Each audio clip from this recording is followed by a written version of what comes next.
പശ്ചിമേഷ്യയിലെ യുദ്ധക്കളത്തിൽ ശത്രുവിന്റെ ആശയവിനിമയ സിരകൾ അറുത്തുമാറ്റിക്കൊണ്ട് ഇറാൻ അപ്രതീക്ഷിത പ്രത്യാക്രമണം നടത്തിയിരിക്കുകയാണ്. ഇസ്രായേലിന്റെ സൈനിക സാറ്റലൈറ്റ് സംവിധാനങ്ങളുടെ ആസ്ഥാനമായ ടെല്ലവീവിന് തെക്ക് സ്ഥിതി ചെയ്യുന്ന അതീവ സുരക്ഷാ മേഖലയിലെ ഹൈല സാറ്റലൈറ്റ് കമ്മ്യൂണിക്കേഷൻ സെന്റർ തകർത്തതായി IRGC പ്രഖ്യാപിച്ചു കഴിഞ്ഞു. ഇസ്രായേലിന്റെ സാങ്കേതിക മേധാവിത്വത്തിനേറ്റ ഏറ്റവും വലിയ പ്രഹരമായി ഈ നീക്കം വിലയിരുത്തപ്പെടുന്നു. വെറുമൊരു ആക്രമണമല്ല, മറിച്ച് ശത്രുവിന്റെ കണ്ണും കാതും ഒരുപോലെ പ്രവർത്തനരഹിതമാക്കുന്ന തന്ത്രപരമായ നീക്കത്തിലൂടെ ഇറാൻ പശ്ചിമേഷ്യയിലെ യുദ്ധഗതി തന്നെ മാറ്റിമറിക്കുകയാണ്. ആകാശത്തെ ആധിപത്യം തകർന്നതോടെ ഇസ്രായേൽ പ്രതിരോധം ഇനി എങ്ങനെ തീർക്കുമെന്ന ആകാംക്ഷയിൽ ഉറ്റുനോക്കുകയാണ് ലോകം.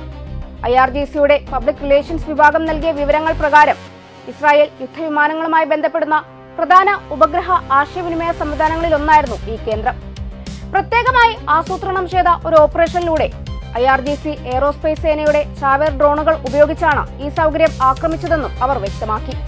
സയനിസ്റ്റ് ഭരണകൂടത്തിന്റെ യുദ്ധവിമാനങ്ങളുടെ ഉപഗ്രഹ നിയന്ത്രണ ശൃംഖലയിൽ നിർണായക പങ്ക് വഹിച്ചിരുന്ന ആശയവിനിമയ അടിസ്ഥാന സൗകര്യമാണ് ഇതിലൂടെ നശിച്ചതെന്ന് ഇറാൻ അവകാശപ്പെടുന്നു. ഫെബ്രുവരി 28-ന് ഇസ്ലാമിക വിപ്ലവത്തിന്റെ പരമോന്നത നേതാവായ ആയത്തുള്ള അലി ഖമേനിയും നിരവധി മുതിർന്ന സൈനിക കമാൻഡർമാരും സിവിലിയൻ പൗരന്മാരും കൊല്ലപ്പെട്ടതിനെ തുടർന്ന് അമേരിക്കയും ഇസ്രായേലും ഇറാനെതിരെ വലിയ സൈനിക നടപടി ആരംഭിച്ചതായി റിപ്പോർട്ടുകളുണ്ട്. ഇറാനിലുടനീളമുള്ള സൈനിക കേന്ദ്രങ്ങളെയും സിവിലിയൻ അടിസ്ഥാന സൗകര്യങ്ങളെയും ലക്ഷ്യമിട്ട് നടത്തിയ വ്യോമാക്രമണങ്ങളിൽ വലിയ നാശനഷ്ടം ഉണ്ടായതായും ഇറാൻ ആരോപിക്കുന്നു. ഈ ആക്രമണങ്ങൾക്ക് മറുപടിയായാണ് ഇറാൻ സായുധ സേന മിസൈലുകളും ഡ്രോണുകളും ഉപയോഗിച്ച് അധിനിവേശ പ്രദേശങ്ങളിലെ അമേരിക്കൻ ഇസ്രായേലി സ്ഥാനങ്ങളെയും പ്രാദേശിക സൈനിക താവളങ്ങളെയും ലക്ഷ്യമാക്കി ശക്തമായ തിരിച്ചടികൾ നടത്തിയതെന്ന് ഇറാൻ അറിയിച്ചു.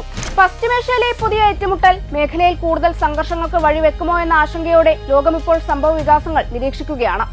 അതേസമയം തങ്ങളുടെ മിസൈൽ പദ്ധതി നശിപ്പിച്ചുവെന്ന അമേരിക്കയുടെ അവകാശവാദം ഇറാന്റെ ഇസ്ലാമിക് റവല്യൂഷണറി ഗാർഡ് കോർപ്സ് പുച്ഛത്തോടുകൂടി തള്ളിക്കളഞ്ഞിട്ടുണ്ട്.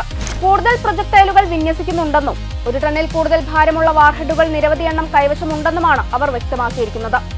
ഒരു വിട്ടുവീഴ്ചയും ചെയ്യാതെ പരമാവധി പ്രഹരിക്കുക എന്ന അജണ്ട മുൻനിർത്തി തന്നെയാണ് ഇറാൻ സേന മുന്നോട്ട് പോയിക്കൊണ്ടിരിക്കുന്നത്.